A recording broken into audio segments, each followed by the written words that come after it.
So, officially welcome.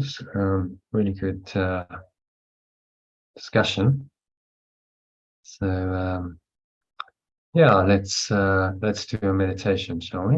So, just make yourself comfortable, sitting feet shoulder width apart, your back straight. Cup your hands in your lap, close your eyes, and start off by taking a nice deep breath in through the nose. So breathing in, noticing how the stomach rises and the chest rises. Subtle flow of air in through the nostrils. Clenching the sphincter muscle to lock the energy in, drawing the energy up the spine. Into your heart center, put one hand on your heart, connected with your heart space. Draw the energy up into the crown of your head. Just pausing at the top of the inhale. So just scan your mind and notice any thoughts and emotions going on, particularly anything that feels negative or limiting, contracted, constricting in any way. And you're just going to release that. So letting it all go with the help of your breath. And today's lesson 105, which is God's peace and joy are mine, or perfect love's peace and joy are mine. So it's a statement where you just claim that. Affirm that peace and joy are your right. These are your natural state. This is what it's all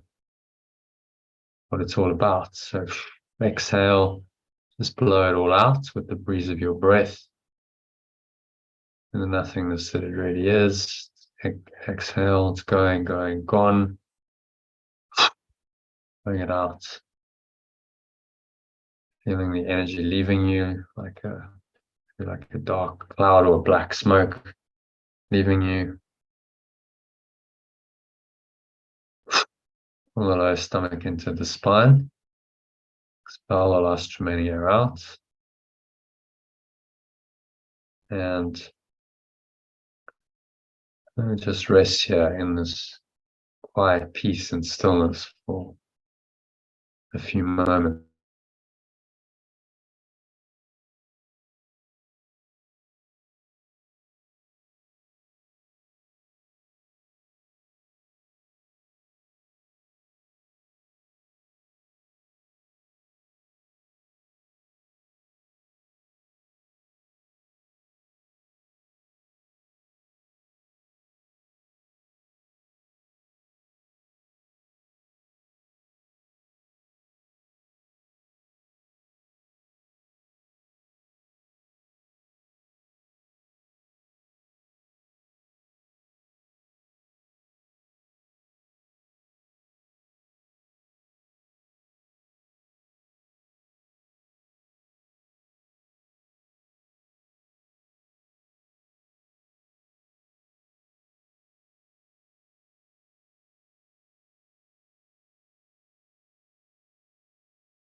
And so just breathing in and out through your nose. Nice deep, slow, rhythmical breaths. Inhale and exhale.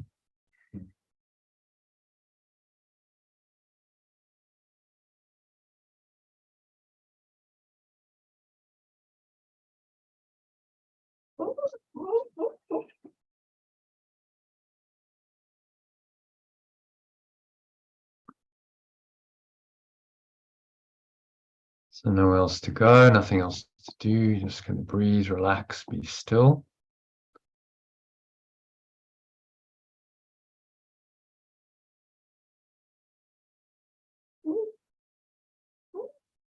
And listen to these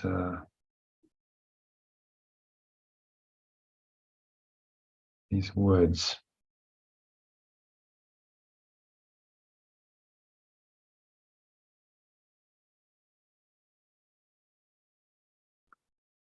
And repeat these words after me. So breathe in.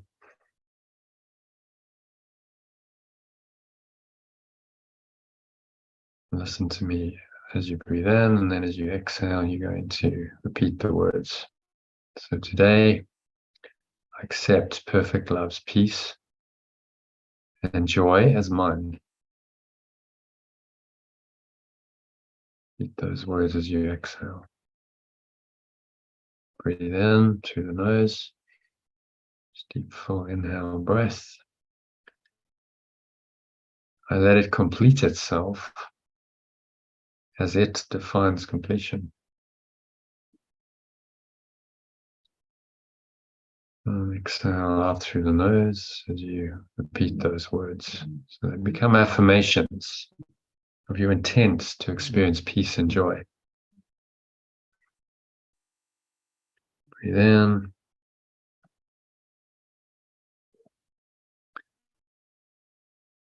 Understand that what completes it must complete its extension as well. Its extension is me, all of us. Exhale on the truth of that and repeat the words. I understand that what completes it must complete its extension as well.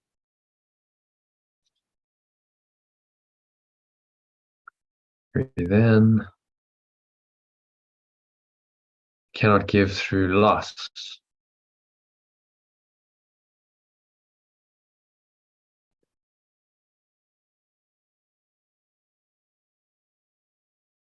No more can I.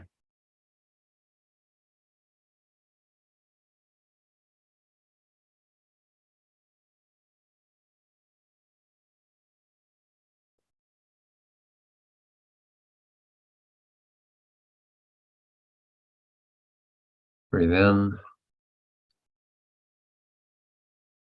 and receive its gift of joy and peace today. As you breathe in, inhale it into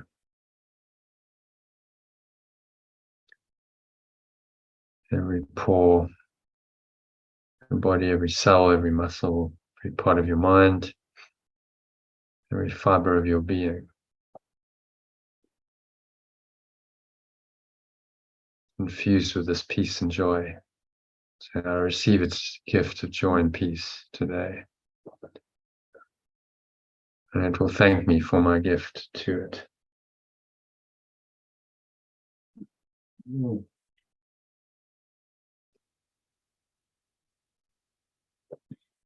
And so having prepared yourself,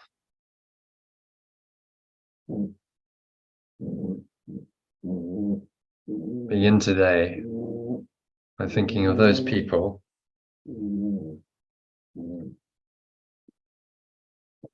whom you have denied the peace and joy that are their right under the equal laws of God or perfect love.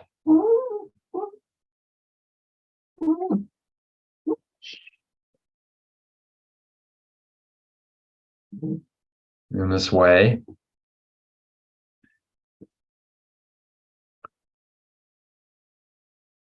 I denied them to myself.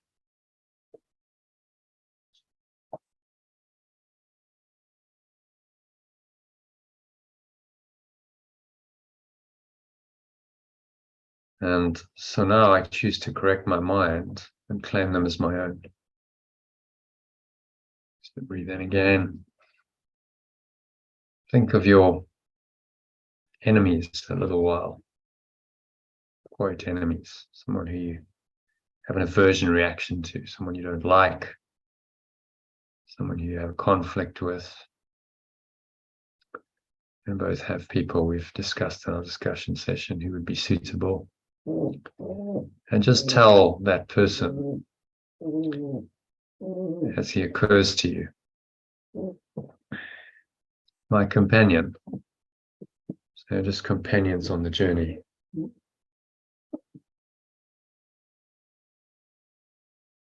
I offer you peace and joy. so that I may experience perfect love's peace and joy as mine. And so breathe it in to every pore, every cell, every muscle of your body, every part of your mind, every fiber of your being is in the peace and the joy. And then you exhale and release it.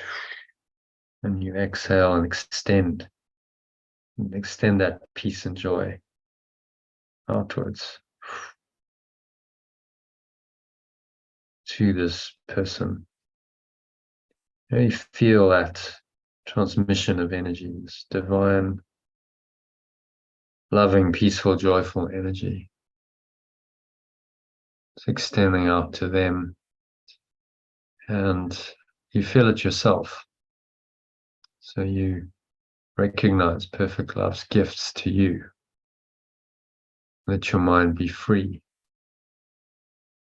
of all that would prevent success today. Say to yourself as you breathe in, now I'm ready to accept the gift of peace and joy that perfect love has given me. Repeat that statement as you exhale out through your nose. Breathe in again. I'm ready to experience the joy and peace I've denied myself.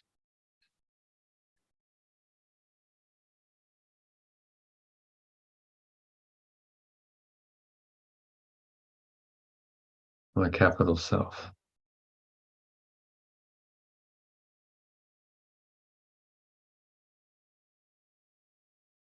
Breathe in. Now I can say, perfect love's peace and joy are mine.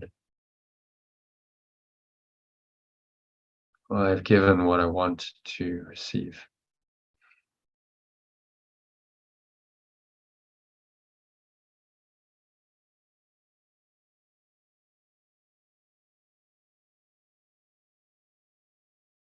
And exhale and extend it out.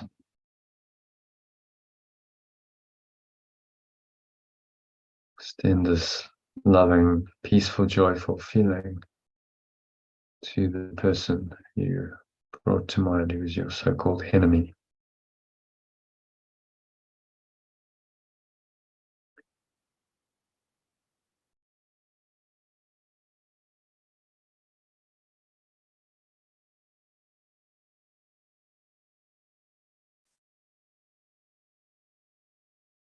If you prepare your mind as Yesa suggests, you must succeed today. You will let all blocks to peace and joy be lifted up. So what is yours can come to you at last. So tell yourself, perfect love's peace and joy are mine. Claim them. Breathe them in to every part of your mind.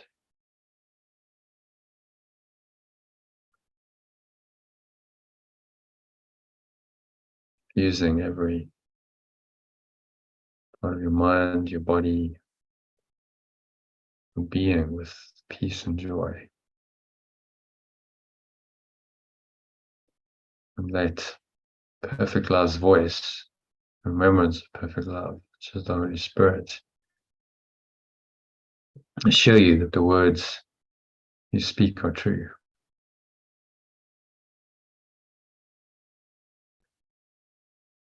So sink inwards.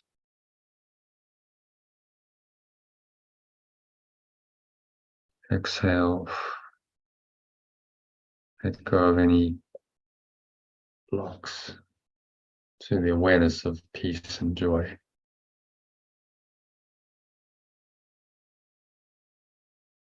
Just sink into the acceptance of them.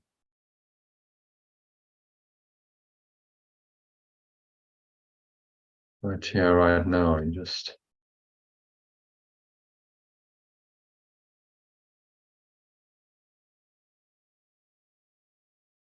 accept the peace and the joy that are your natural state and right.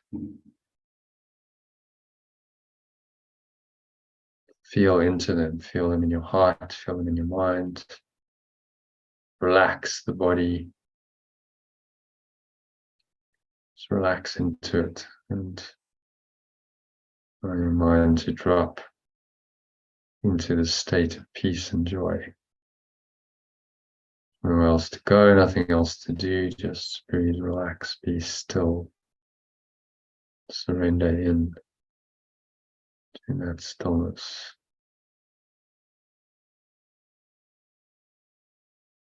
Experience the peace and joy that are yours, your divine birthright, held in trust for you till this moment when you accept them, experience them as yours, fully, wholly, and completely. For the next.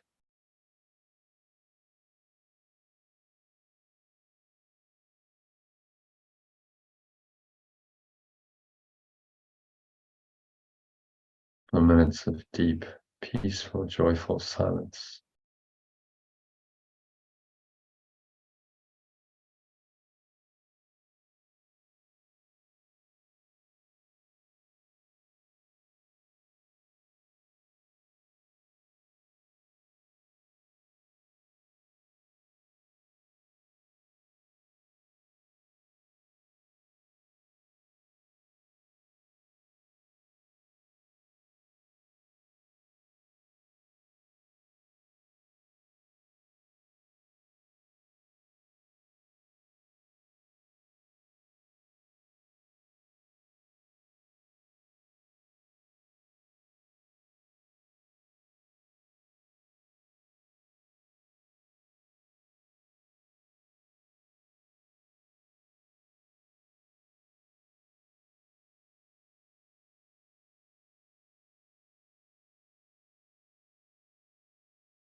And so just gently coming back out of this deep state of awareness into awareness of the body and the breath, senses and the world. And on the count of 3, you're going to open your eyes. So 1, just breathing in, noticing how the stomach rises and the chest rises and the subtle flow of air in through the nostrils. Pausing at the top of the inhale. Smile.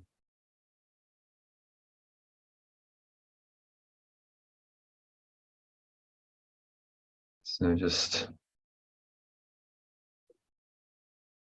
noticing again any thoughts, emotions, related body sensations going on. Particularly anything that feels negative, limiting, contracted, constricting in any way.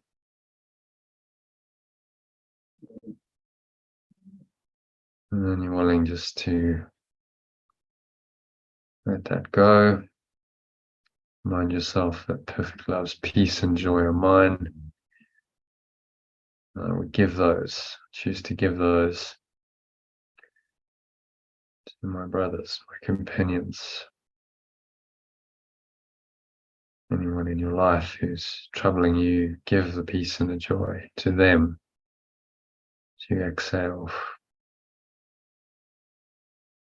sense of extending it out to them.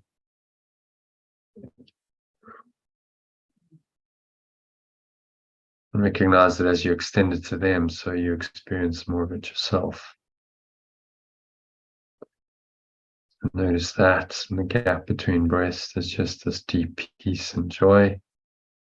So notice on the count of 2, the weight of your body pressing down into the chair, your feet touching the ground.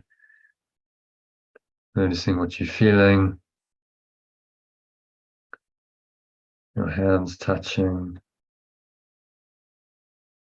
Maybe there's a subtle taste in your mouth, smell in your nose, notice that. And notice what you're hearing in the surrounding environment. Just noticing all these things. From this very still, calm, and surrendered state of mind.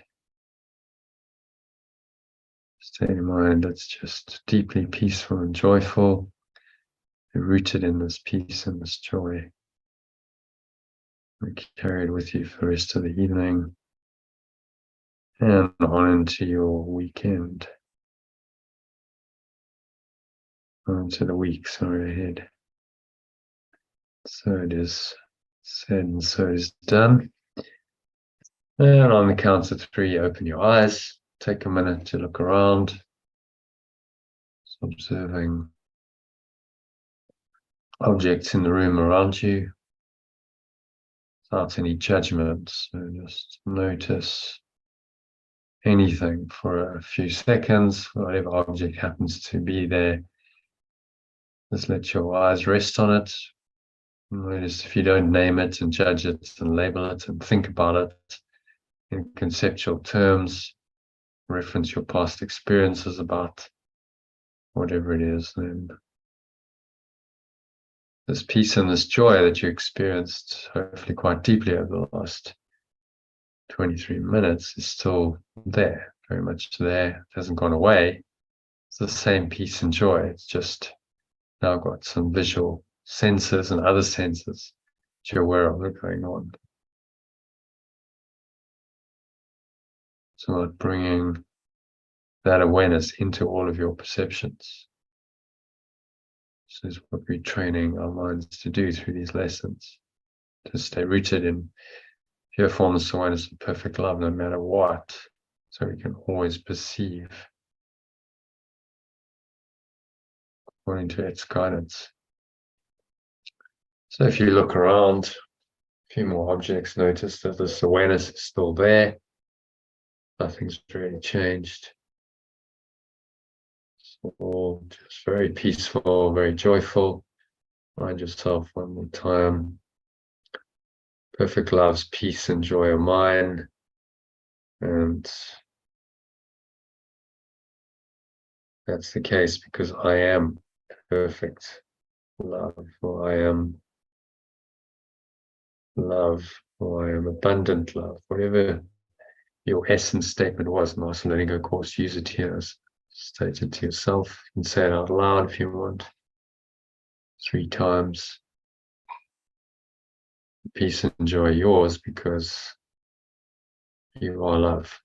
And consequence of identifying with love is peace and joy. So they go hand in hand.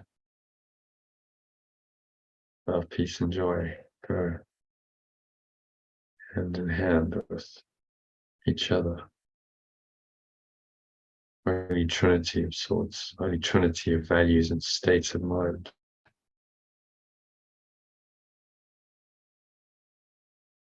So that brings us to the end of the meditation. You're going to stay rooted in this state. Kim, I know you said it to go, so just try and carry this with you for the rest of the evening. If you want to do some work, stay in this nice, peaceful, joyful state, and let it guide you through the rest of the evening. Top yourself up with breath break if you need to, and ideally listen to the meditation again before you go to bed. Okay, so that brings us to the end of the meditation. We'll carry on. Kim, if you need to go, then. Namaste. Thank you. Yeah, okay. Thank you. Chat soon. Let me know if you want to arrange that one-on-one. Okay, thank you, Jono. All right. Namaste. Have a nice evening and a good week. All right. Bye.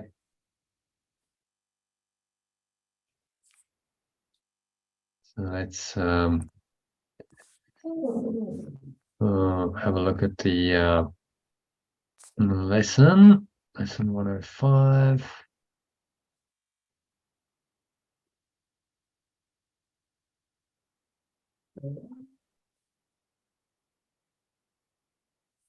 How much time do you have, Elaine? Well, I'd like to maybe for an hour and then have a quick bite to eat because I haven't eaten today. Well, I had something this afternoon, so sort of a little break. I can come back. Say half an hour break. Oh, okay. And then do a bit of text. That'll take us to about 10 o'clock though. Well, if we do an hour and then a half an hour break, we'll be 9 o'clock. Sorry, 9 o'clock your time. Yeah, that's perfect. Okay, so let's have a little look at today's. When are we? Just going to bring up the email for today. There we go. There's our email. So if you want to read the quote. There may be peace without joy and joy without peace, but the two combined make happiness.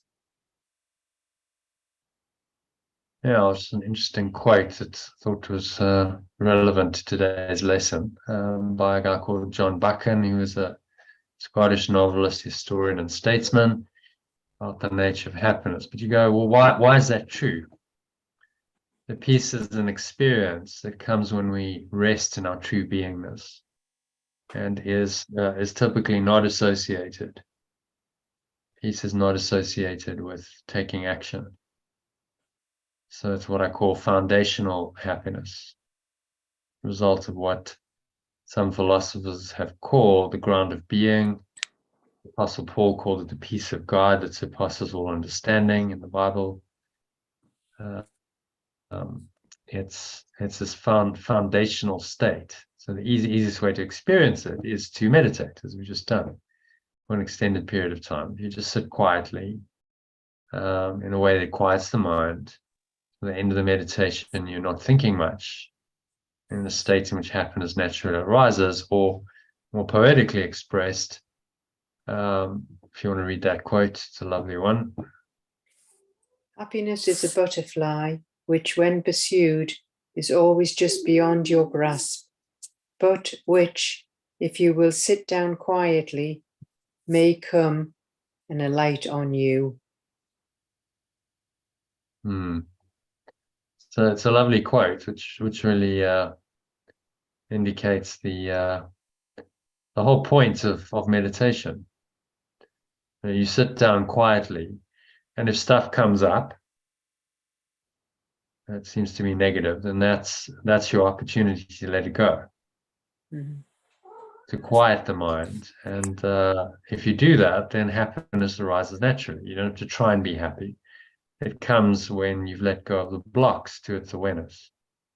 And the only thing, again, we have to do is let go. Meditation facilitates that, because we can sit quietly, and then, of course, often our mind goes crazy. The mind gets very busy and active.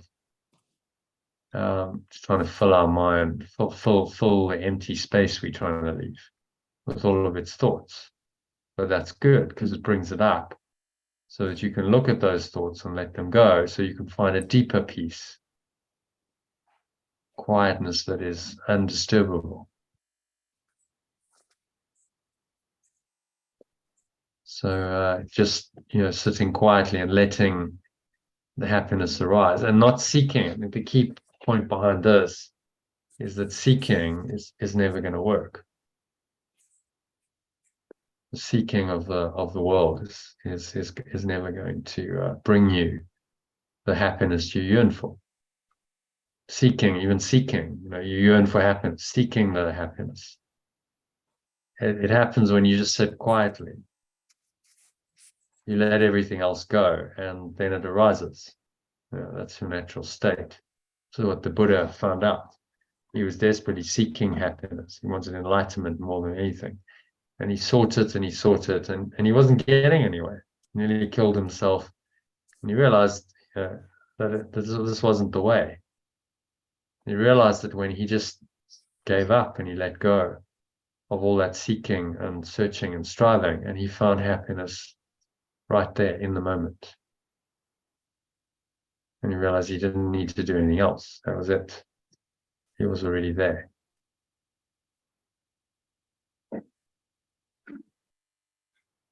So without this background peace, happiness is impossible. If you think of a time when you're disturbed, you had one recently.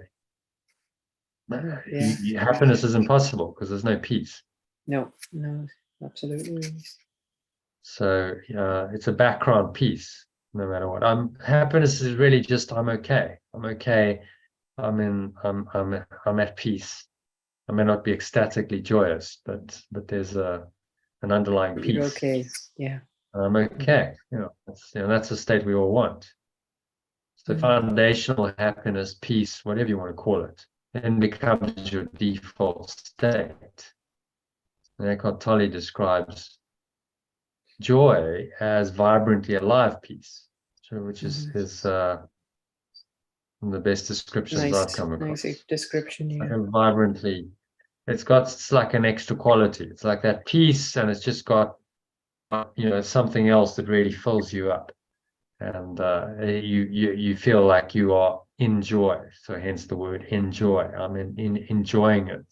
So a more vital and active expression of the same underlying beingness that gives rise to peace. Right? So just often joy is more vital, experienced more powerfully, more active expression. So joy often stimulates action.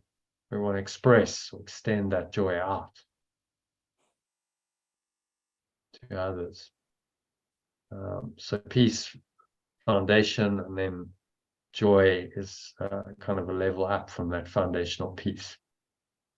But if you get too identified with the activity, it says something really, you really enjoy doing something, and then your mind tells you, well, I can only experience joy when I do that, then your joy can become tainted by your mind's desire for more joy, and that paradoxically blocks joy from flowing through you, and leads to undesirable craving for a so-called high experience, which, as the Buddha noted in his time 2,500 years ago, is the source of all suffering. Okay, so whenever you're craving, even if it's craving enlightenment, you're craving joy, you're craving bliss, it's in the craving, you're suffering.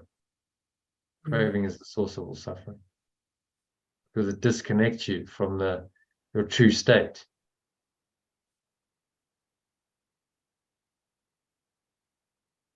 Does that make sense? It does. So then how does one stay connected to the deep peace that is the foundational happiness, that then is the source of your happiness and your well-being? Everything rests on that foundation, just like a house rests on its foundation. no matter what seems to be happening in your life. And also experience a heightened state of joy while doing your daily activities. And the answer in just 6 words is, you say it. Yeah, can't see it. You can't see, really? There's a lady lying on in some water. Oh, there. Let Yeah. go and find your flow. Yeah. There we go. Yeah. It's as simple as that. Yeah. Let go Yeah. and find your flow. Mm-hmm. The key to life is very simple. It's not easy to let go.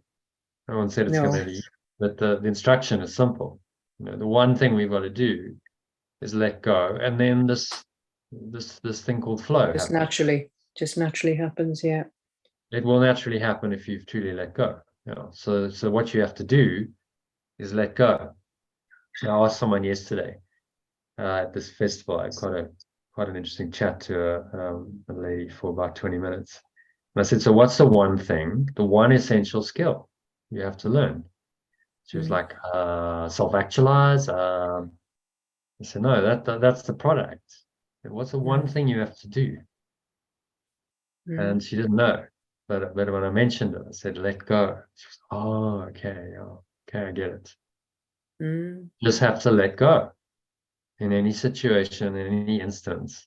That's what's always required. And then the flow will happen from the letting go. So it doesn't mean that you're going to never do anything, but you've let go first before you do it. Yeah. So you're not carrying that negative mental and emotional energy anymore. So then your flow, the flow which is associated with joy, can start happening. Right? So letting go establishes you back in that foundational peace, which is your peace, which is your foundational happiness. And then on that foundation, you can find flow. And flow is often associated with activity. So you see how it's all connected, but you need the foundation to start with. And then on that foundation, you can then flow with life and feel joy in the moment as you go about your life. So joy, flow, miracles, synchronicities, it's all really, they're words to point to the same experience. It's all the same, whatever you call it. It's the manifestation or expression of letting go. That's what flow is, and that's what the miracle is. That you might then have experiences that are very enjoyable, that are miraculous, that are synchronistic, that show you, well, this is what happens when I let go. This works. Okay, works much better than holding on. That's what the miracle's there to show you. It works better than holding on. So it gives you a good incentive to do it.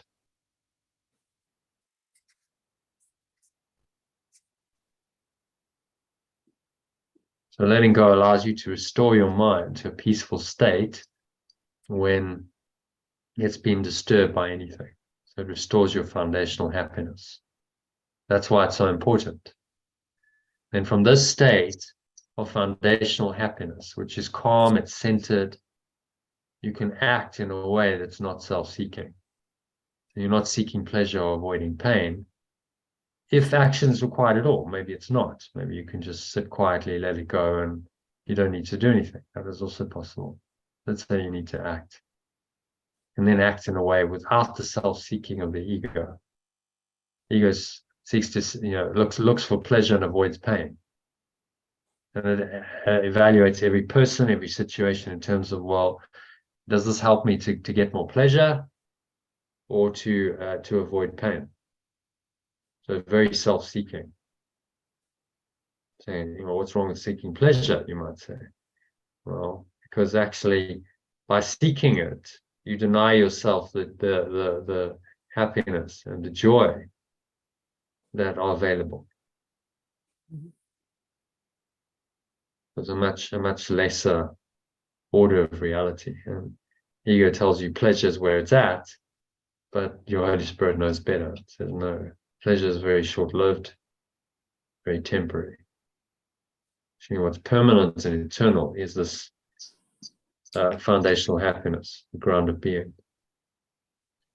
So Eckhart Tolle incorporates this relationship between peace and joy into a 3-level system, starting with acceptance. So acceptance is the level of peace. Acceptance, something happens, is not something you can actively enjoy.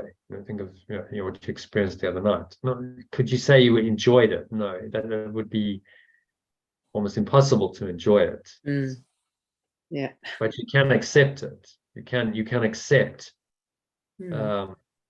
that this isn't true. So what does acceptance actually mean? It means that you're accepting what is true and denying what's not true. And that's the essence of forgiveness, or letting go. You accept what is true by letting go of what isn't true.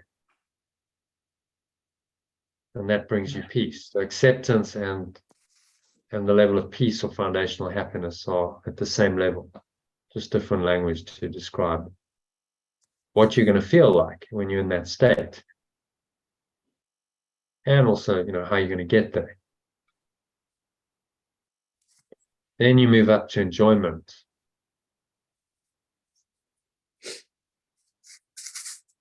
Enjoyment is the vibrantly alive peace. So you're actively enjoying the process. There's no resistance to the process, and these are things we love doing. You can go on for hours because it's enjoyable, and you're in a state of flow. And finally, there's enthusiasm, which adds in an element of a goal. Now, you don't make that goal more important than the process, because that would be to deny the joy. But the thought of going somewhere with it just takes it to another level. You enjoy the process, but you're going somewhere. You're like climbing a mountain. You're going up the mountain, but you're aiming to get to the top. And at the top, there's this incredible view. Now, hiking, you're still enjoying the process, but there's just this sense of moving in a direction and going somewhere. That's going to be really amazing, and that adds to the joy in the moment. So, of course, you have to make sure that you don't get too attached to the outcome, because then there can be your joy can actually be sabotaged. But if it's all like, I'm really enjoying it, oh, okay, yeah, by the way, we're going to the top and the view's going to be amazing. Oh, okay, I feel a little bit more inspired about the climb. So even though I'm still enjoying it, I wasn't enjoying it. And I don't need the goal. I don't go, I'm just climbing the mountain to get to the top. That's not the way. So 3 modalities of awakened doing. Eckhart's given a good talk on that in answer to a question. Someone said, do I give up my job because I'm not making enough money? He said, no, you give up the job when it's not bringing you joy. And then he explained the levels of acceptance, joy, and enthusiasm. Okay, so if you haven't watched that, watch it sometime. It's good. And that brings us to our lesson, which is very much in alignment with the teaching, with the quote and what we just looked at. So, God's peace and joy are mine. God's peace and joy Yeah. are mine. Perfect love's peace and joy are mine. Okay, let's dive into the lesson. So if you want to read paragraph 1, and then in the original, and then the alternative. In fact, there's just going to be one line. The rest is going to be the same. So just translate the first line. God's peace and joy are yours. Perfect love's peace and joy are mine.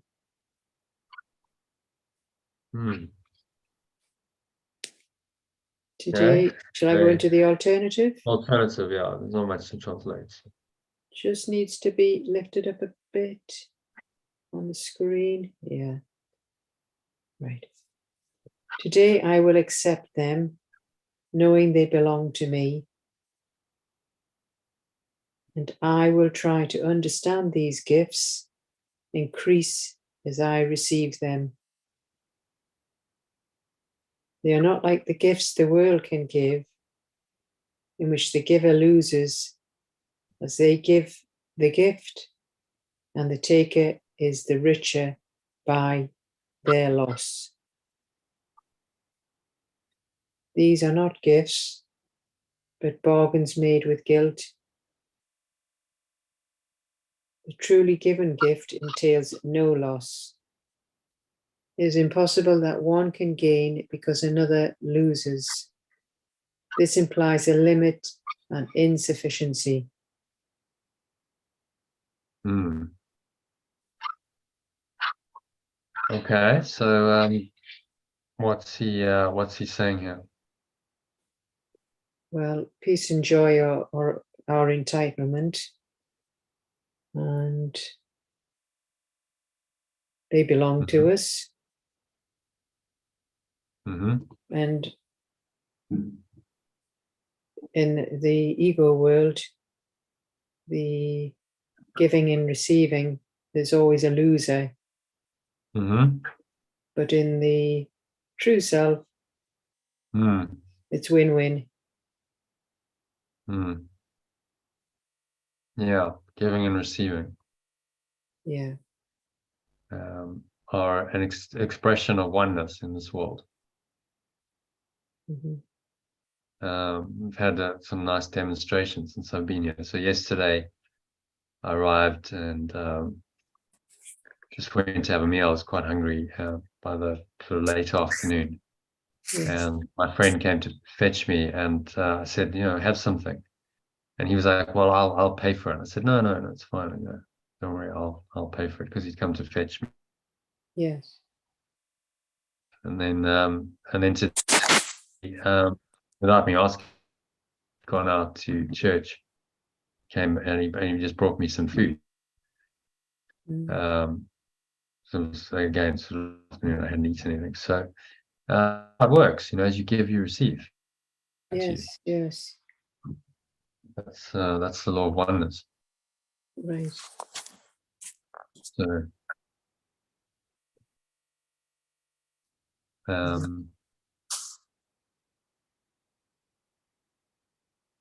yeah. So that's how it plays out. You both, felt a gift. Yeah.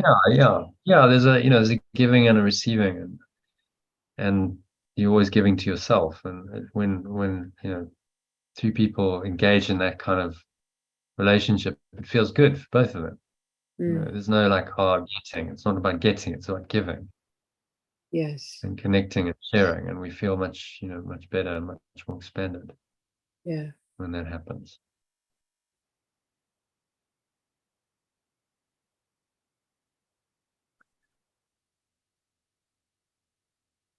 So he's saying this is the way out of the lack, the limits, the insufficiency that the ego believes in so firmly.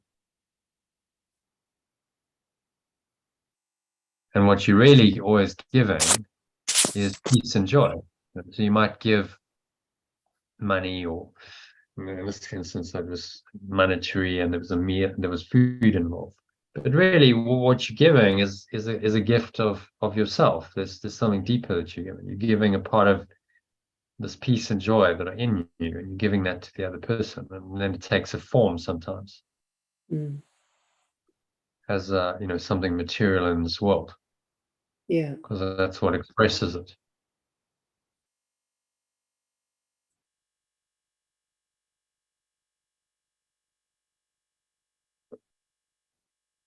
Okay, so happy to move on to number 2. Yes. In the original, or both? No, just read the alternative. It's not much translation there. Right. Just looked it up a little bit more just to see it all. Okay. Yeah. Fine. Yeah, little mini pad, yeah. No gift is given in this way. Such gifts are just a bid for more valuable return. A loan with interest to be paid in full, temporary lending meant to be a pledge of debt to be repaid with more than was received by the person who took the gift. This strange distortion of what giving means pervades all levels of the world I perceive. It strips all meaning from the gifts I give and leaves me nothing in the ones I take.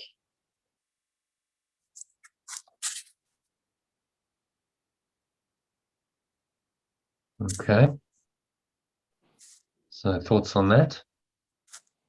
Again, in our separate self, we do loans, but it's not give and take because, they're wanting their interest, and temporary lending, it's you're in their debt, and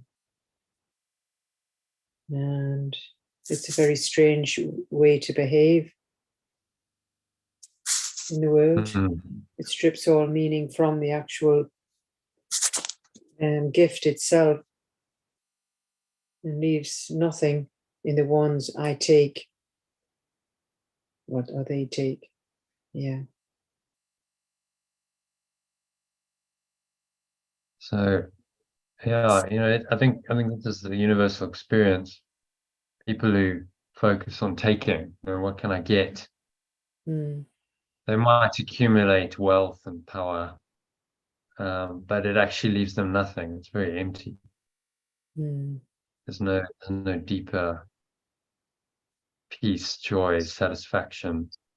Not filling their soul, yeah. Taking. And it's very acquisitive. Like, well, okay, what they're looking for is love, peace, and joy in the material, and they'll never find it. They don't know that. So then they keep trying to acquire more. So then it's the ego's mantra is more. Well, if some money didn't work, then you need more money.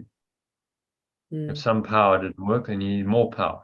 And so, you become this really monster, very self-seeking person that's just seeking more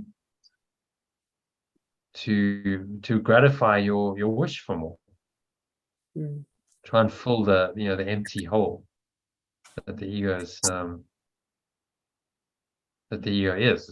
It's a void. It's an emptiness. It's a darkness, and you try and fill that with what you yearn for. But the ego is telling you that you're going to get that from the material world, and that's a lie. You can never get that from anything material, because the material is a delusion. The material is false. It's a product of the thought system that denied love and peace and joy. So how can you expect to find love and peace and joy there in the product of a thought system that denied it? Those, the world's a product of the thought system that denied it. Clearly not possible. But we don't know that unless we have this kind of mind training, where he's pointing it out to us very explicitly.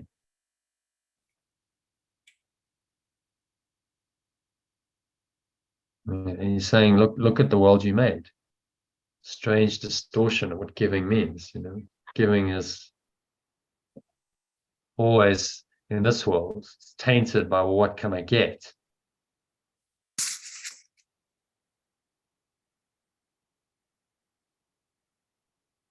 I give a gift, but then what can I get from it? And that distorts the giving. Has anyone ever? I remember once someone gave me a gift, and then she said, "But you can pay for it." I was like, "That's bizarre. You don't give a gift and then ask someone to pay for it." It is. That's a complete distortion. Yeah, but I mean, it was symptomatic of the thought system. Like, well, but you don't give a gift and then say you got to pay me for it. Strange. It's like it's given unconditionally. Well, she hadn't woken up fully to what reality really was. And I said, but that's crazy. You can't give a gift and then say, oh, you've got to pay me for it. It you is know, strange. then it's not a gift. Then you've got to ask me, do I want it? And then, you know, Of course, yeah, that is strange. before you buy it, yeah, well, it's an uncorrected mind. But there you see the distortion, you know, that he's talking about. Mm-hmm. So the distortion of what giving means pervades all levels of the world, of this world we've invented. And so it strips away the meaning from, you know, from the gifts I give. Leaves me nothing in the ones I take, because it's all tainted by, well, what can I get? You know, I'll give a gift because, oh, I get you know, something back. that could be advantageous to Mm. me. You know, no, but now I have a self-seeking motive in it. It's not just giving it for the sake of giving it. Giving it because, oh, now I've got an agenda. I want something out of it. So then it's not unconditional. So he's asking us to really, you know, these are hard lessons, but to really look at your own mind and go, you know, why am I doing this? Yesterday I felt, you know, quite a deep conversation with this lady. I just met her, and then I felt inspired to buy her a gift. Mm. And I was like, oh, but you know, that could, the ego came and said, oh, well, yeah, that could be a good investment, because, you know, she could, number one, you know, we're looking for corporate sponsorship. So, you know, that could be helpful. Yes. And she might also, she's quite interested in coming on the, on this, you know, on a webinar and joining us. So, but then I was like, no, that's not the right reason to do it. No, you do it because in the moment there was a giving, unconditional giving. You know, it felt like the right thing to do, not because of what I can get from it. Yeah. So those kinds of distortions come up, you know, you need to look at them and correct them. Say, no, that's not what it's for. Actually, the urge to give spontaneously, unconditionally, which was my initial impulse, that was the truth. And then the ego came in to try and distort it. Oh, well, you know, that could be, and it also go, well, but that's quite a lot of money. Do you really want to spend so much money on a stranger? You know, these are the kinds of distortions that he's talking about that come in. And then you go, oh, well, okay, but it could work out because that could be an investment. Oh, and I could expense it. You know, and these kinds of thoughts. And then hang on, the Holy Spirit says, no, that's not what it's about at all. It's normally in business. Distortion of what giving means. In business, that's the way it works. You know, you scratch my back. You know, I'll take you out for a meal if you give me business. That's exactly, which is kind of a bribe, really. And I did think, I was like, is that really correct? And it's kind of a bribe. No. But if it's given unconditionally and there's no, you know, I'm not expecting anything in return, then that's the only way to do it. And it's not a bribe. It was just an act of unconditional love and kindness.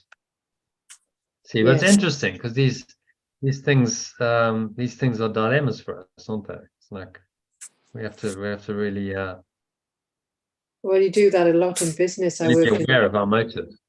When I worked in a purchasing department, I got all sorts of gifts because they were, you know, in the hope that we would do business with them. So I used to get lots of gifts and days out in Brighton and all sorts, because they were hoping that I would do business with them. Did you refuse them, or was, you know, what did the company say? What was their policy? Well, some of them would go along because they were regulars, because it was like lease hiring, or, you know, cars and stuff, and also travel. So yeah, there was a lot of them that was regular business, and to keep in with us, we always got gifts from them, especially at Christmas. So it was quite handy being a secretary to a purchasing department, because you got all these gifts. But were they doing it because, you know, they were just unconditionally loved? No. Or were they doing it for business? Because they want something from it. Yeah, exactly. Yes, business. They want that, so it's tainted. But in business, I guess that there's no sentiment, is there, that it is business, we all know what the there, game is. there can be. You know, the best businesses engage people's spirit and their true self, and they bring that Oh, nowadays, into yes. This was 20 or into the 30 years service ago. of the business. Yeah, Well, this it's is a long possible time then. ago. Well, it's Yeah. possible, but it was obvious why they were being so nice, Yeah. so that we continued doing Yeah. business with them. Yes, yeah. And I just happened to be Exactly. lucky that I was the secretary. So Mm. really, I was working from the ego because I was getting all these gifts and just, Mm. yeah, that was the ego. Mm. Yeah. Mm. But, that's, So didn't know you any see other. it. He brings these things into perspective. And says, look at it. And if it is coming from the ego, then you need to correct it. You need to let it go. So you could do the same thing. Let's say I give that. I actually couldn't find the lady that buy it. So if I give it to her, it could be done from the Holy Spirit's perspective or the ego's perspective. Same action, but a different Yeah. motivation. See, Yes. give it to her and go, well, there. It's just really heartfelt. That's what I felt in the moment, and that's for you. There's a message for you. It's a candle with a message on it. Yes. So I could say, do it from that perspective, or I could go, oh well, actually I could give it to someone else, but I'll give it to her because there's a genuine, there's a incentive to get the business, and then that's the wrong motive. It is, Same but action. but that's how businesses work, because you have the, where you take someone for a nice meal because you want their business. So that's the way it works in the business. Yeah, but it wouldn't need It's to. not You could nice, take them though. for a nice meal. You could take them for a meal just because you I genuinely want some business, felt. yes. No, That happens it all could the be a different time. motivation.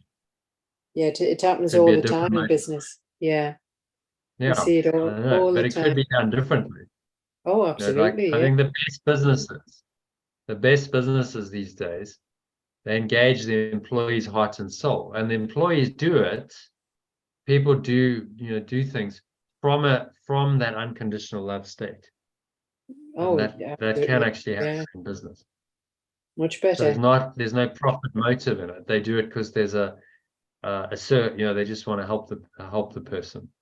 Mm. They want to help the customer, or they want to help. That's, yes. And there's That's a the way, yeah. genuine unconditional giving. It's rare, but if you can engage people's wholeheartedly into the business, and you have the right value system, then you can get that kind of behavior.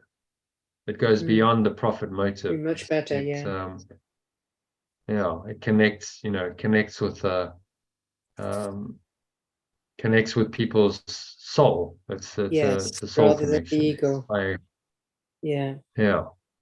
And that, I mean, that's, if you can do that, Much then better. people, it's another level of engagement. They're just like, wow, that was phenomenal. That was amazing.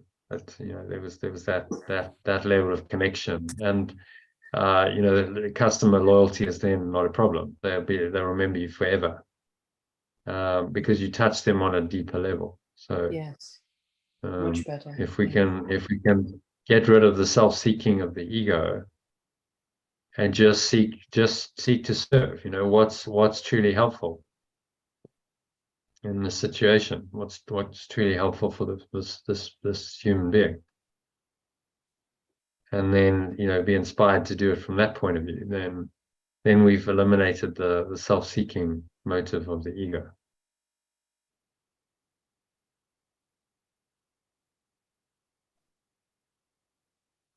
Okay, so happy to move on. A major learning goal this course has set for me is to reverse my view of giving so I can receive. For giving has become a source of fear, and so I avoid the only means by which I can receive. Isn't that crazy? Yeah. So the only way I'm going to receive is if I give, but actually when I give, I think I'm losing. So then I avoid the only means by which I can receive, which is to give. Mm.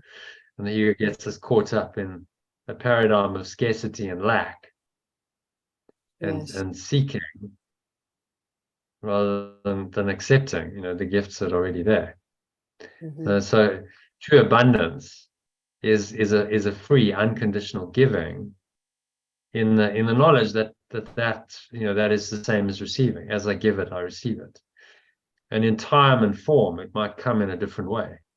It takes some time sometimes things to come back, but it's the spirit in which you do it that then leads to the returns. So if you can do that unconditional giving, it's an expression of unconditional love. You're engaging this miraculous power, and things on the level of form can happen that are quite extraordinary and miraculous. They don't play, you're not playing according to this very limited game. These rules of giving and receiving as the ego sets them. Mm. You've transcended that. You're in the domain of the miraculous, and then anything can happen.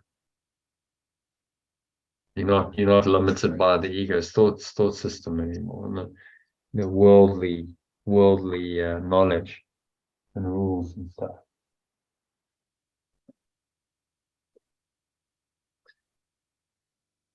Okay, so number 3, just read that in the 3 and 4 in the original, and then the alternative. Oh, also, right. Accept God's peace and joy, and you will learn a different way of looking at a gift.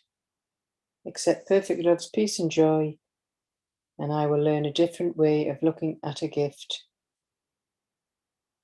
God's gifts will never lessen when they are given away. Perfect love's gifts will never lessen when they are given away. They only increase thereby. So this is a difference between the ego's gifts and the Holy Spirit's gifts. Holy Spirit's gifts are always internal. It's the love and the peace and the joy that are the true gifts. And you can't lose those. They can't be diminished. They can only increase. As you give it, you experience more of it. So then how can you lose? But you have to go to the level of truth, not the illusion. You'll never see this principle in illusions. A lot of people say, oh, well, that's all very well, but if I keep giving and giving, there'll be nothing left for me. What do I mean? So they're trying to marry the levels. It's called level confusion. They're trying to apply this teaching, this principle into level 2 illusion. And then they hit up against, well, but actually I am losing because the physical stuff I'm giving away is gone. But you can't apply it to anything physical. You have to transcend that and go into the level of truth.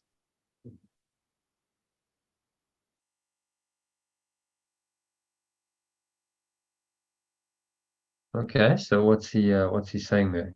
You want to summarize in your own words? Well, the main goal of the course is to reverse our view of give and take. For giving has been, because the giving in the Giving and receiving.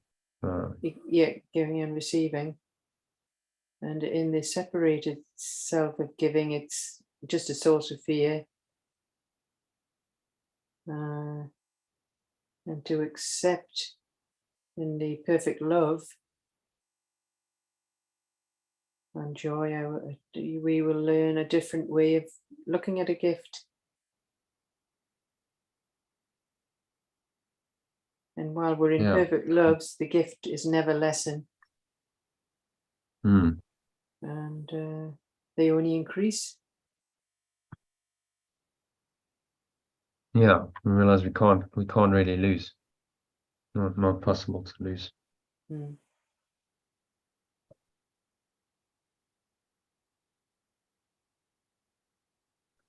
It can only increase. So what have we got to lose? Give freely.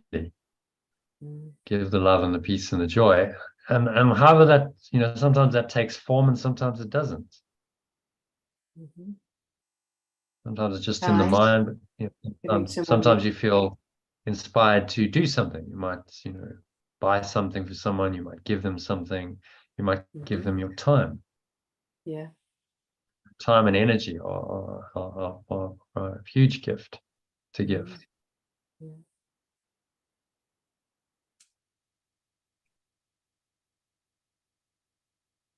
And then we learn by giving our unconditionally, in whatever way we called to, that we can't lose, that we can only gain. Because our love and our peace and our joy are enhanced when we do that. We get out of the ego's very narrow view of giving and receiving. So no longer something we can believe in.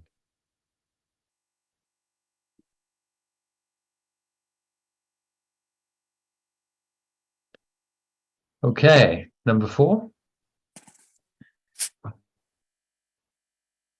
As Original heaven's, alternative. as heaven's Mhm. peace and joy intensifies when you accept them as God's gift to you, so does the joy of your Creator grow when you accept His joy, and peace is yours. As the state of pure formless awareness, peace and joy intensify when I accept them as perfect love's gift to me, so does the joy of my source grow when I accept. Need to lift that up a bit. When I Let's just accept. fix this up. As the peace and joy that characterize the state of pure formless awareness. It's better, intensify. When I accept them as perfect love's gift to me, so does the joy of my source. The joy of my source grow when I accept its joy and peace as mine.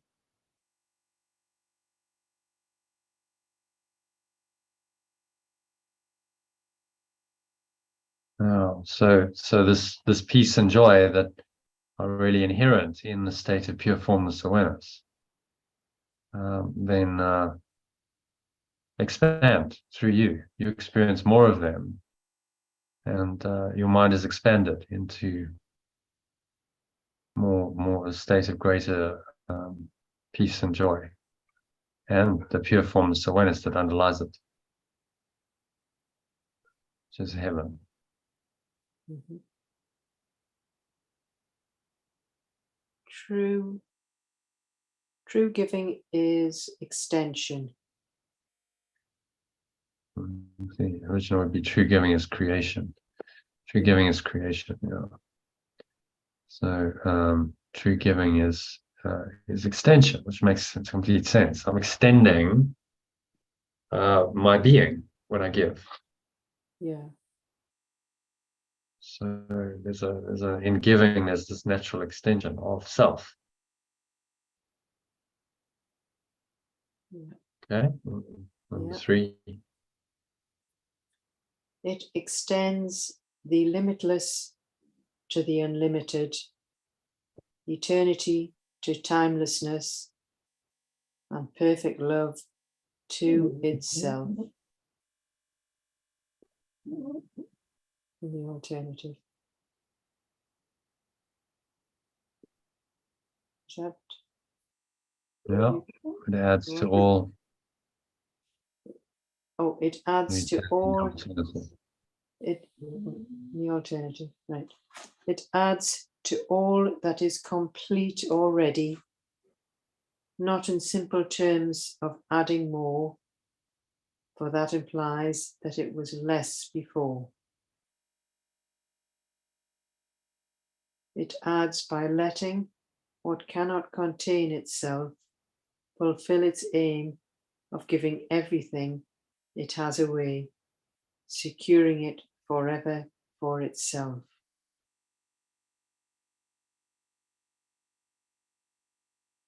Okay, so what's he saying in there? Well, peace and joy is a characteristic of the state of pure formless awareness, and it intensifies when we accept perfect love's gift. And true giving is in the extension, giving it out. And it extends limitless to the unlimited, eternity to timelessness, and so forth. And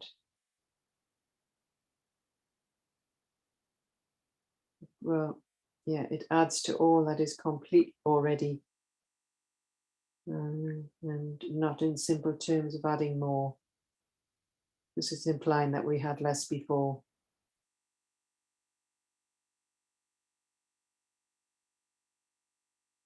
Yeah. Well, So it's extending it into the dream world. That's what he's saying. Limitless. So that's level 1. Let's have a look at Trinity. Level 1 is this, completely limitless. And the Holy Spirit and the Christ, the true self, then extend this, the limitless, into this domain. So in this domain, we experience timelessness, which would be just being rooted in the now. Okay, I'm in a timeless state. I'm just now. Or unlimited.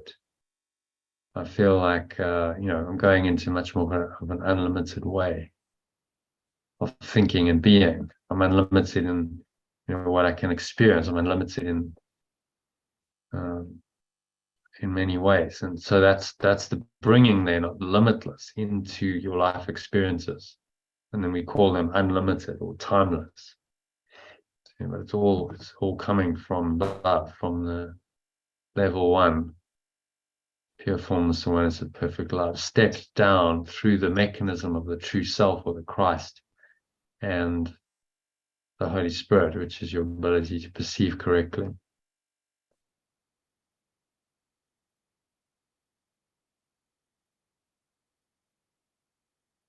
Okay.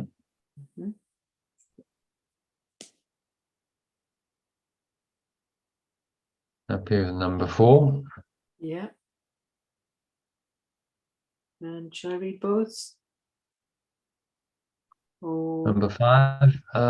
There's just a bit of translation. The first one, to read first one in the original and the alternative, and then the rest just read in the alternative.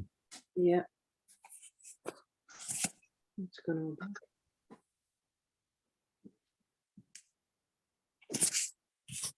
right. Today, I accept perfect love's peace and joy is mine.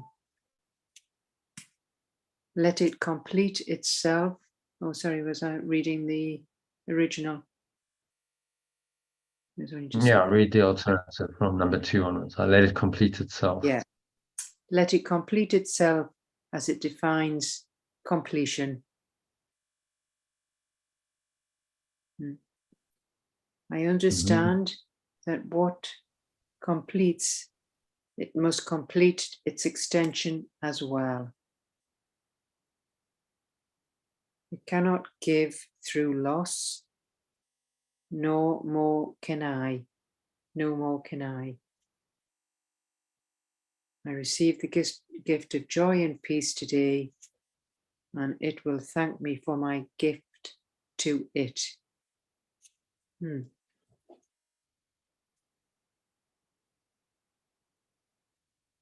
Okay, so what's he saying there? Well, we have to now accept perfect love's peace and joy are ours. Let it complete itself.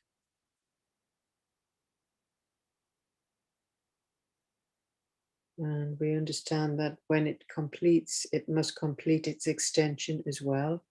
Our companions, and it can't give through loss.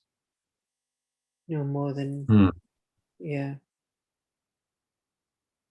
So we receive it now and we thank for the gift to it, my gift to it. Yeah, yeah. Because we're all one. Yeah.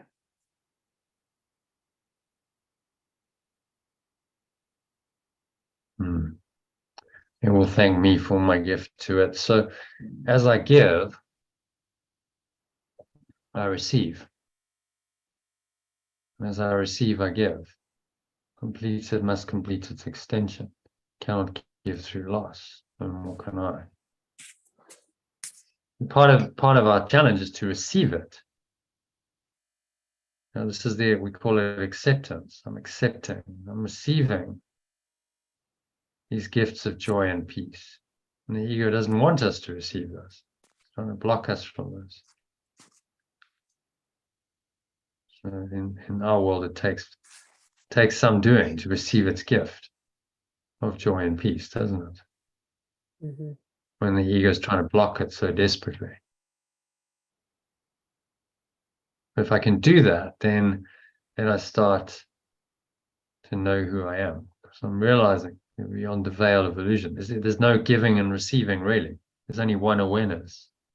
If there's only one awareness, it might play out in the level of form, like that's giving and receiving.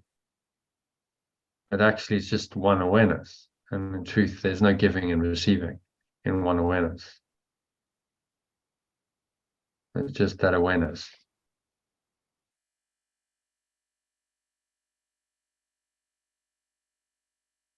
Okay, so any thoughts on number 5? I want to summarize that briefly.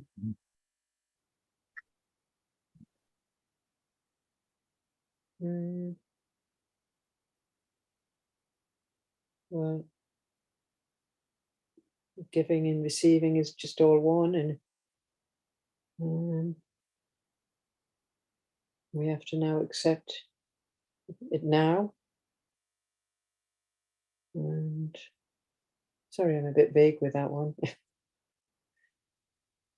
Okay.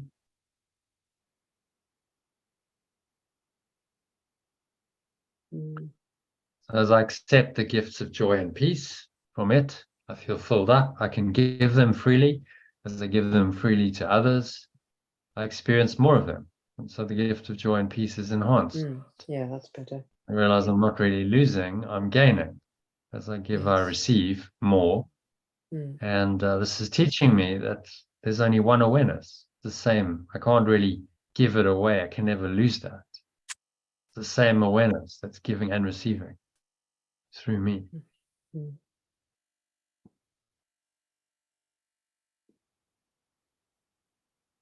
Okay. So then number 6, he tells us, I'm going to read number 6. Yeah. Today my practice periods will start a little differently.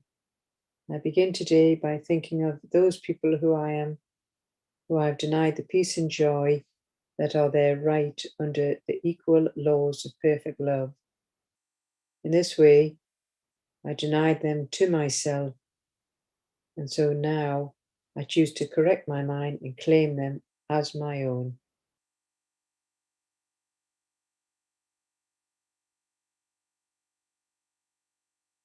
Okay. So thoughts on that? Well, it makes, yeah.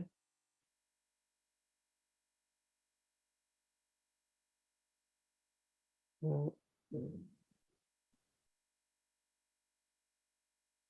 So when I think of someone else and I don't think of them in loving terms, I've denied them the peace and joy that are their right.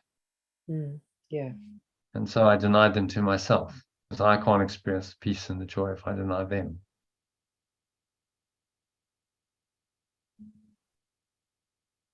So now I choose to correct my mind and claim them as my own. So I give, and then I receive them as my own. And that's the correction. And we only really learn that by giving. is why it's such one of the key lessons. It's how we learn the truth of oneness. As I give, I receive in this world. That unites us with the one awareness that is giving and receiving to itself all the time. Giving and receiving at that level don't mean anything because there's no separate self, no separate selves to give or to receive, to or from each other. Yeah. But while we're learning it, so level 2, if we look at this diagram, to go from this level 2 illusion and go back to level 1, perfect oneness, we need to reinterpret the dream with the laws of oneness. And so giving and receiving is a major application of the law of oneness in this world. It can really help us to learn that actually only oneness is true.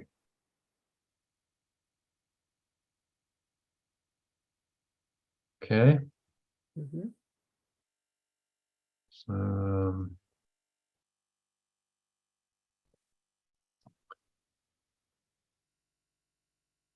number 7. So this is an exercise which is really useful to think of your enemies a little while. Whoever there's any kind of conflict with, you're not feeling completely loving towards.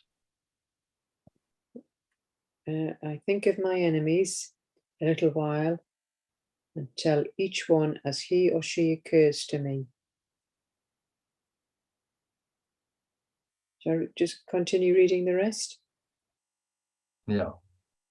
My companion, I offer you peace and joy, so I may experience perfect love's peace and joy as mine. And as I prepare myself to recognize perfect love's gifts to me and let my mind be free of all that would prevent my success today, now I am ready to accept the gift of peace and joy and perfect love has given me. Now I am ready to experience the joy and peace I have denied myself.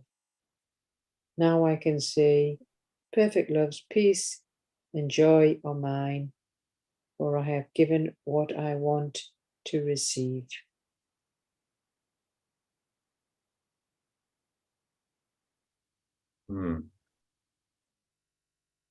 Okay, you want to summarize that? What's he saying there?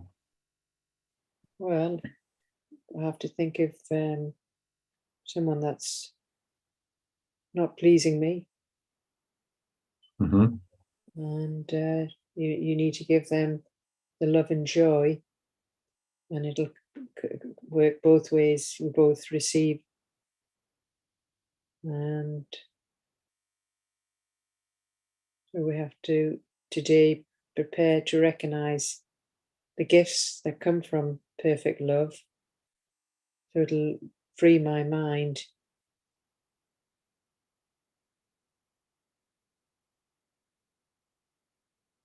Because in the past we've denied our true self, and now we can say perfect love's peace and joy are ours. The way out of that is to start giving. Yeah. So start giving. That activates the flow of abundance. People think, well, I want abundance because it's a getting concept, but it's not. It's a giving concept. You give to activate the flow. Without an ulterior motive, just give from the heart. Yeah. Give unconditionally. Now that's an expression of unconditional love, perfect love in this world. And that connects us more with unconditional love.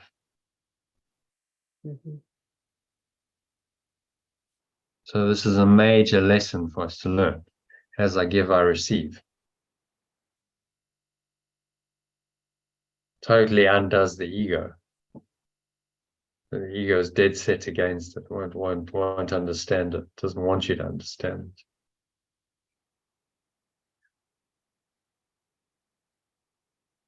Okay, so it's really the crux of the lesson. As I give, I receive. So let me give to others, so that I receive the peace and the love and the peace and the joy that I truly want. Which the main lesson is our enemies, not some like animals. It's no problem to do that because it's unconditional.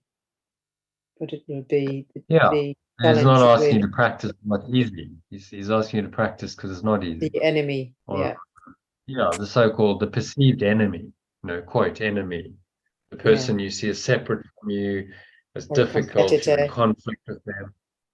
or a Yeah, competitor, or competitor, you've had a conflict, in personal relationships, as you have argument, or yes, it could be, so a conflict situation. You and Kim both had conflict situations you talked about in your life. That would be yes, yeah. your perceived enemy. So then it's giving the peace and joy to that person, give it without ulterior motive. Yeah. And then you receive it. As you give it, you feel it. It Mhm. liberates that feeling in you. Yes.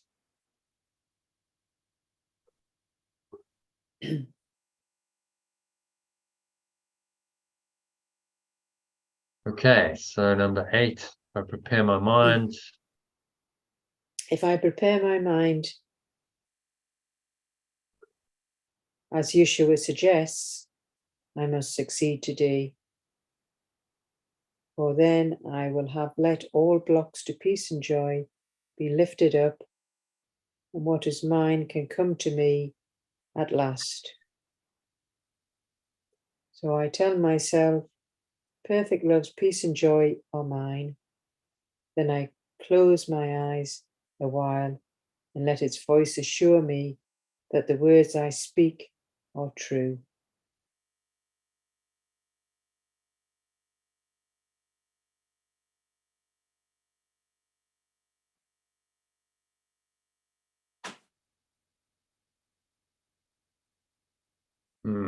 Okay, any thoughts on that? Just affirm to yourself until it sinks in. Perfect love's peace and joy are mine. And assure that those words speak the truth. You claiming the truth as yours, and then being willing to give it. So you see, by giving it, you're saying, well, it's mine to give. That's why as you give, you receive. I must have it if I'm giving it. Mm-hmm. That's why to give is to receive.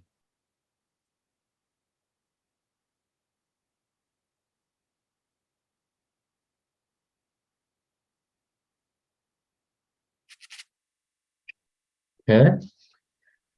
So any other thoughts, comments?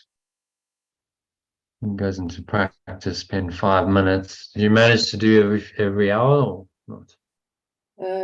Well, I must admit, no, I haven't. Did you do it a few times, a couple of times? Well, the last couple of days I've sort of been busy moving and so forth. So I'll be honest, I haven't really practiced an awful lot in the last couple of days. So It's not try ideal. and even if it's not every hour, but try and top yourself up in the day. A few times at least. If you can do a breath break really, once or twice in the morning, breath break once or twice in the afternoon, once or twice in the evening. Otherwise, it's just glossing over it. That's right. Yeah. Well, it's what he's saying is interrupt the pattern of the ego frequently, saying it's too long to wait. Yes. From the morning till the evening. Sometimes we have a lunchtime session, which is helpful. It's one of the reasons why we do a lunchtime session. Today was sort of late, so it's too long to go without interrupting the pattern of the ego. Practicing, so try and do it at least once or twice in the morning, once or twice in the evening. So you just top yourself up. You remind yourself. Yeah. And you reset your energy. You're interrupting the pattern of ego, and resetting yourself into that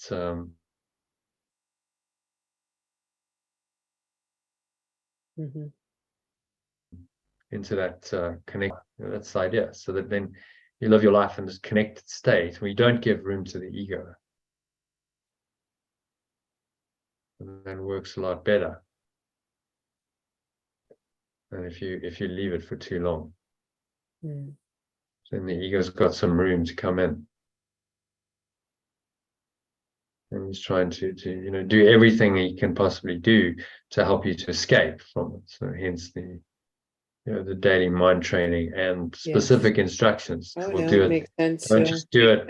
Don't just do it twice a day in longer form. Also do the short practice periods, Yeah. because those are equally important.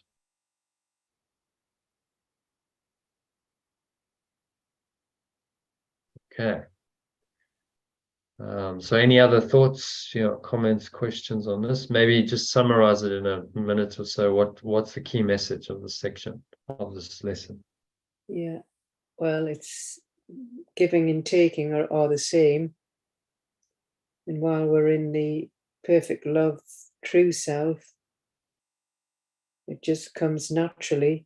And the more we give, it intensifies our receiving. And while we're in the ego state, we're depleted. It's, and you end up losing. So giving and taking are just two completely different in the two different thought systems.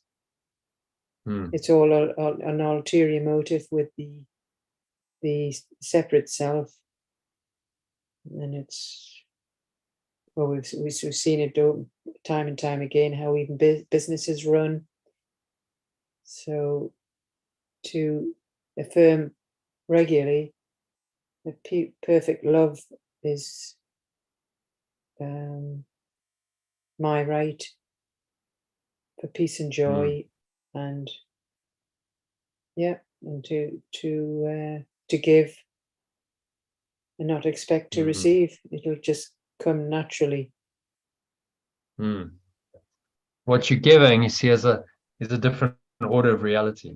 I think that's the key people to realize, is that you've got to give from level one, understanding that you can't lose in this domain. Love and peace and joy are free, and they're infinitely available. And it takes a lot of a mind shift. Mostly, our attention is rooted on level two. Well, in that level, then giving doesn't make that much sense because you lose it. So you want to keep stuff for yourself. So it's taking us from level two to level one and saying, actually, the level one reality, which are these states of being, like love, peace, and joy. So it's already all the same state, actually. These are just different points to it. It's all the same. So that level one awareness is what we're trying to cultivate. And so the law that as we give, we receive applies to level one, not to level two. The ego thinks it's insane. Well, obviously you can't gain by giving, because you lose. You lose whatever you've given. The material thing, time, whatever. It's now gone from you. So how can you equate giving with getting, with receiving? That doesn't make any sense to the ego.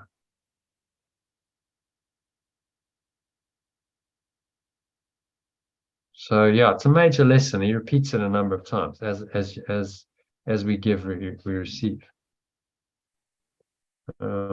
And if we can learn that in this life, then it'll take us all the way to enlightenment, to the final letting go into perfect oneness, which gives and receives continuously to itself all the time, eternally.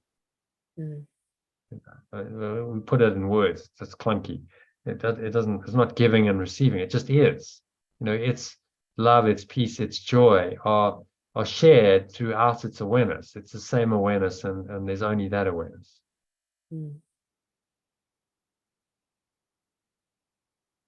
So simple, really, isn't it? Mhm. So simple. Yeah.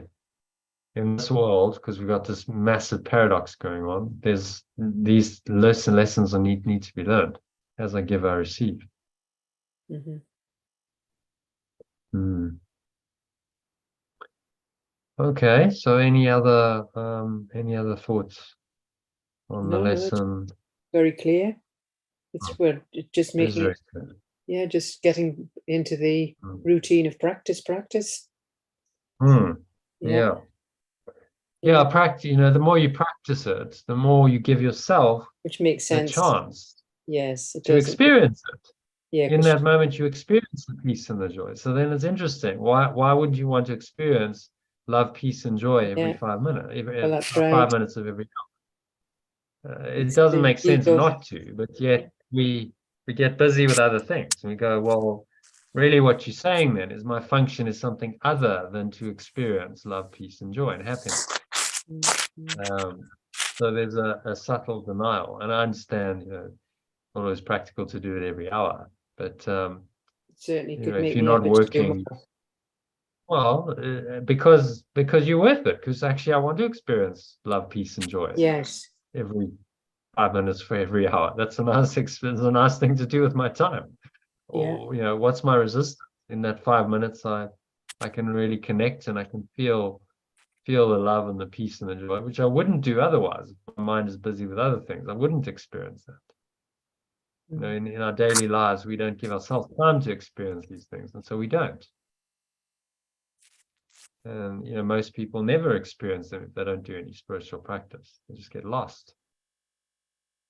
Yeah. As as you sing in your instant, in your personal life with the person you live with. Yes. You Yes. see that. Yeah, well, that's right. Yes. Mm. Yeah. Right.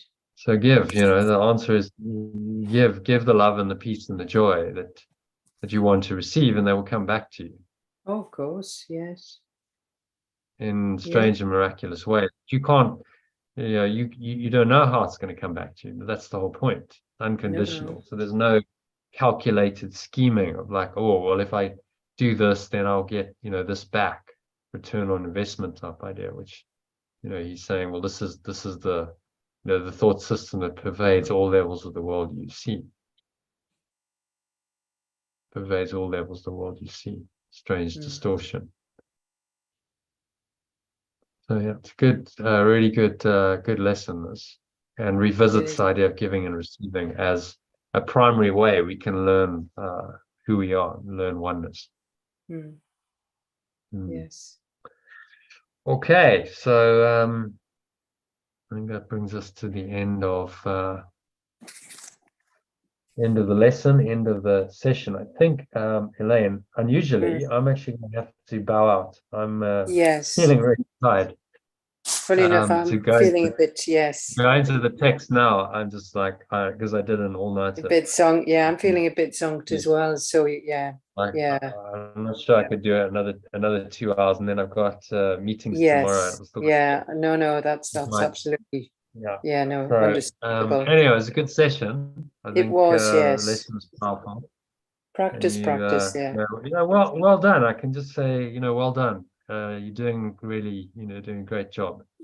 So, To but it's keep at practice, yeah, and get keep interrupting working that. at it, keep practicing. Yes, yeah. No, thank that's you. what it's all about. Yes. Yeah. So It was really hot. I love helping. So the fact that I could help in the middle of the night, it's like, okay, yeah, well, no, great. I'm actually in a position to be able to say something because I'm not asleep. No, it's amazing. So yes. My night working shift. had You were on the a night side shift. benefit. Yeah, I was far on the better night than shift, had a side far benefit. better than the Samaritans. I mean, there's no comparison. Because my father used to be a Samaritan, and they wouldn't be giving the same advice at all. Not at all. Well, and how did that work? Sorry? Yeah, how did I don't Well, I know think how the with my Samaritan father, he can't really speak from his heart. He has to be very practical, and he just has to listen. Mm, So he hasn't mm, got, he can't, he's still speaking from the ego, isn't he? mm. Yeah, that's too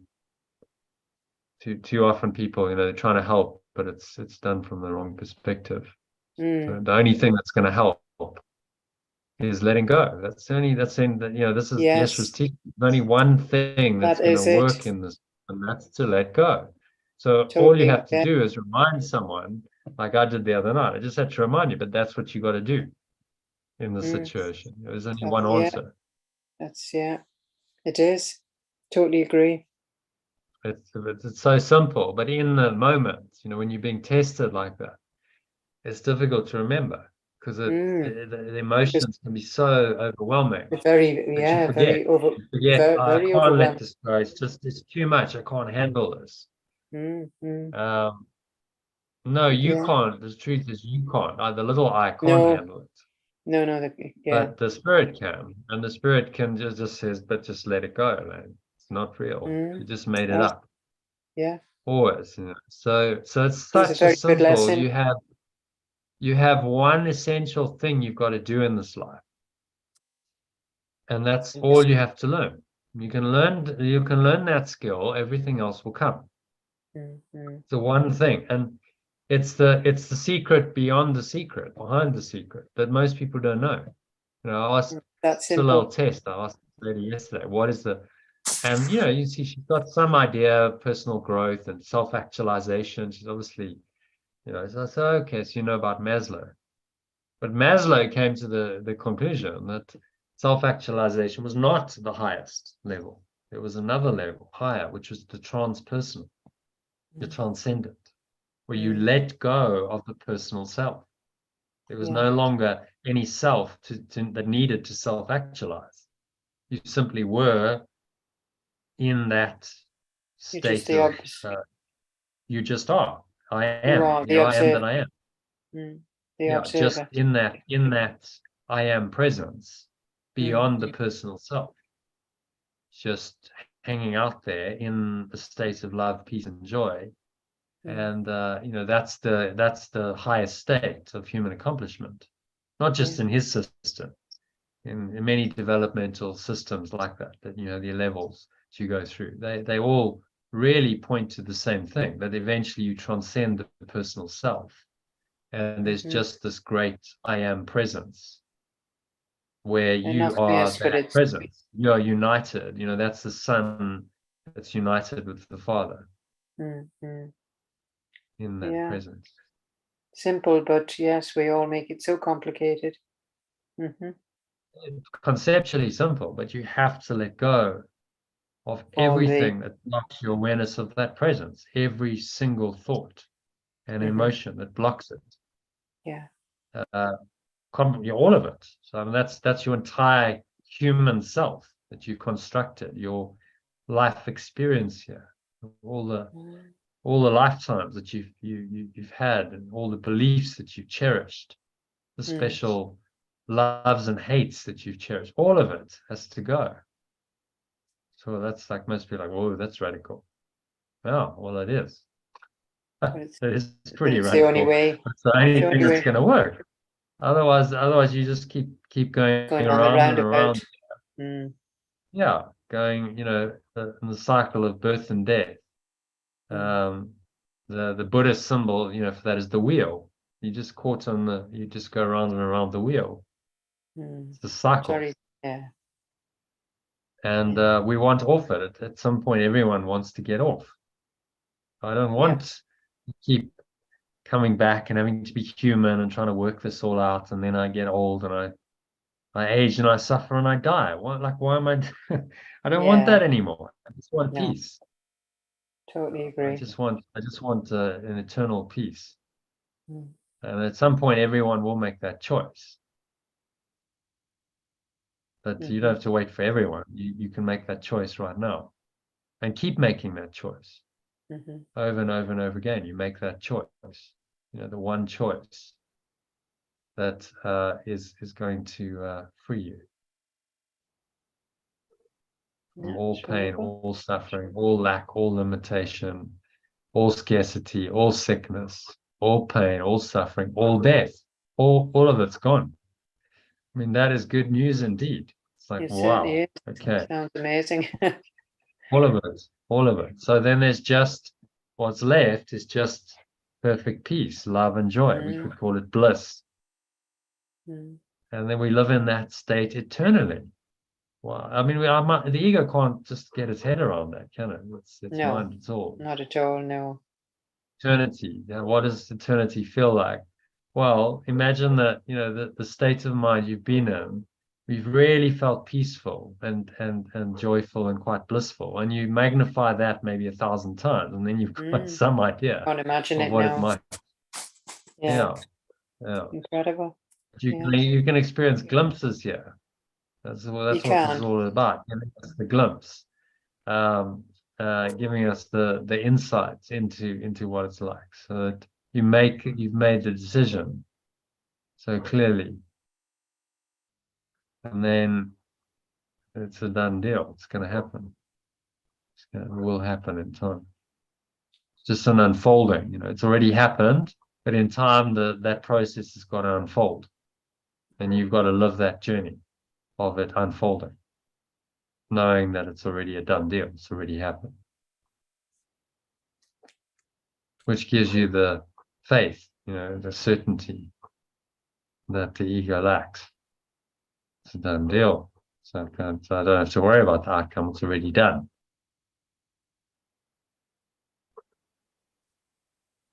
In fact, I can let that form me. If I accept it's already done, that just directs me on the timeline to do what I need to do now. It's like my future self guiding me.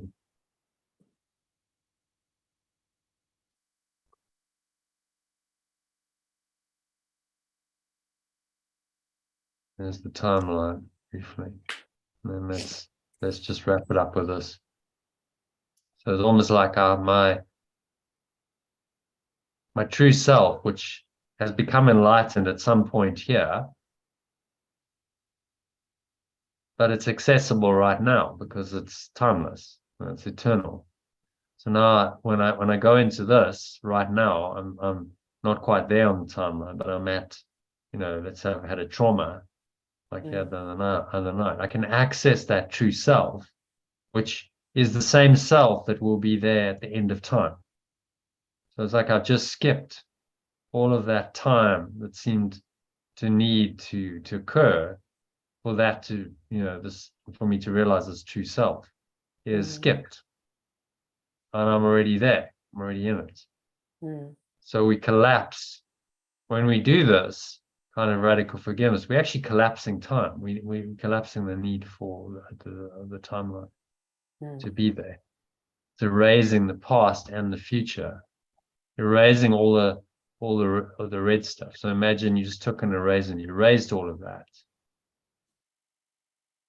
And if all of the red stuff's erased, then there's no need for the arrows. The blue arrows would disappear as well, because there's no need to move from the red to the blue. Then all that's left is this. Is the big blue not a circle, but blue round thing. Yes. That's all that's left. There's no need for a Holy Spirit anymore either, because you don't need to remember what you already know to be true. The remembrance of this is no longer required, because you know that you are it. So it all fades away. The Holy Spirit, any Christ identity, the sense of having a one self. Well, sense of having a one, being oneself, is not required in pure formless awareness of perfect love, because it's just a pure experience, just pure formless awareness, in which, yes, there's only one awareness there, so there's one self, but the true self is just an extension of that perfect oneness into the world in a way that can be useful. Okay, get that. So that's another take on the Holy Trinity. And I reference these diagrams to show you how it all fits in. so that you start, getting, you've always got the bigger picture. Mhm.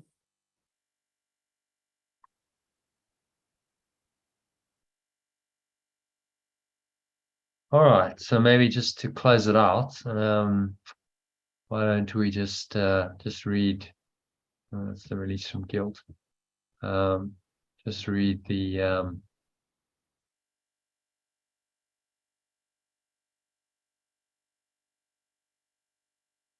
this number 5.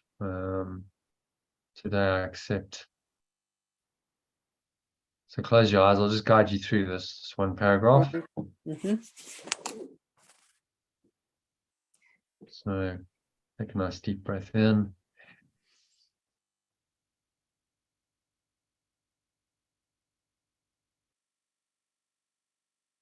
So today I accept perfect love's peace and joy is mine. You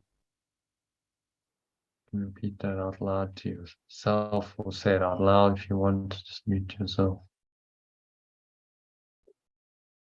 I let perfect love complete itself as it defines completion.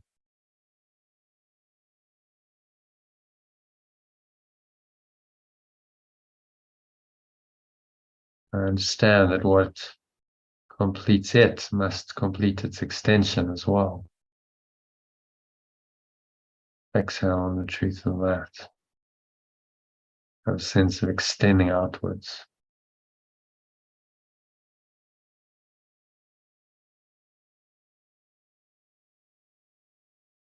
It cannot give through loss. No more can I. And so I receive its gift of joy and peace today, right now. Breathe it in to every pore, every cell, every muscle of your body, every part of your mind, every fiber of your being.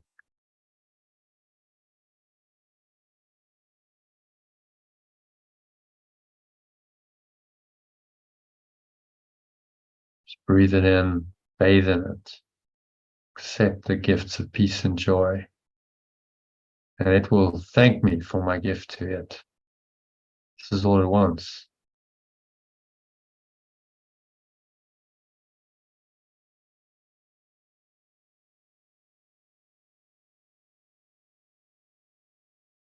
So just accept the gifts, allow them in, carry them with you in your heart to the rest of your evening and on into tomorrow and the rest of the week. So it is said, and so it is done. When you're ready, gently open your eyes and continue on to your evening in this very peaceful, joyful, connected state.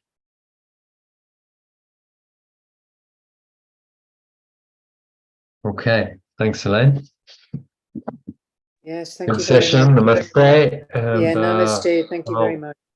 yeah, see you tomorrow. Probably tomorrow evening. Does that work Yeah, for you?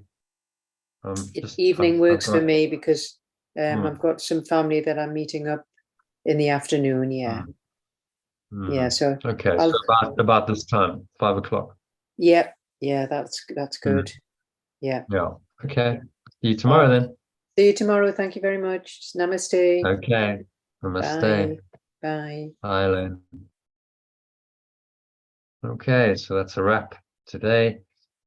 Thanks to Elaine and Kim who joined earlier for the session. And